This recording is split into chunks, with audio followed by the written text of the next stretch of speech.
Hello, আসসালামু আলাইকুম। আমি এখন কদ্দুর আছি তোমরা জানি। তবে আমি কিন্তু এই জেলা বিষাক্ত সাপগুলো আমি আজ 3-4 দিন দেখতে পারিনি।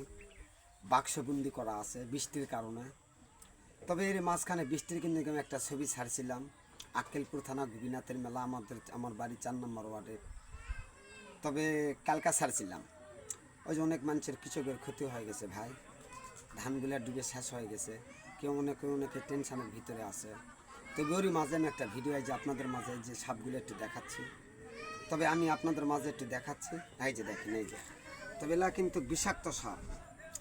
তবে এলা দেখে তবে তোমাকে কাছে অনুরোধ একটা, পারলে বেশি শেয়ার করুন, বেশি কেন কমেন্ট করে রাহেন ভাইয়ের কাছে জানাবেন। এই যে যেরকম জানালেন, জানে জিনিসটা আমি পাচ্ছি অল্প দিনে তোমাদের ভালোবাসার খাতিরে। এর চেয়ে যেন আরও ফ্যান যেন আমার বেশি হয়, এর চেয়ে যেন তোমাদের মাঝে আমি এমবি রাহেন ভাই যেন যেতে পারে।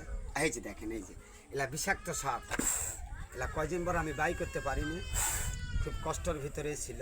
এটার নাম কি, বই পুস্তকে লেখা আছে খাল কেউটা। এটার নাম খাল কেউটা। এই থাকে কোথায়? রাস্তার পারে। থাকে কোথায়? পুকুরের পারে। একটা কামড় লাগা, আর একটি বার একটু দে, মাথা ছাপকর। কি কথা শোনে না? শোনে, কিন্তু মানুষ বেঈমান, মানুষ কথা শোনে না। এটার নাম অরিজিনাল, এটার নাম খালকেউটা সাপ। তবে তোমাদের কাছে আমার অসংখ্য ধন্যবাদ, তোমরা আমার কঠিনভাবে ভালোবাসা দিচ্ছ ভাই। তবে কঠিনভাবে তোমরা আমাকে দেখতেছ, তোমাদের কাছে আমার অসংখ্য ধন্যবাদ।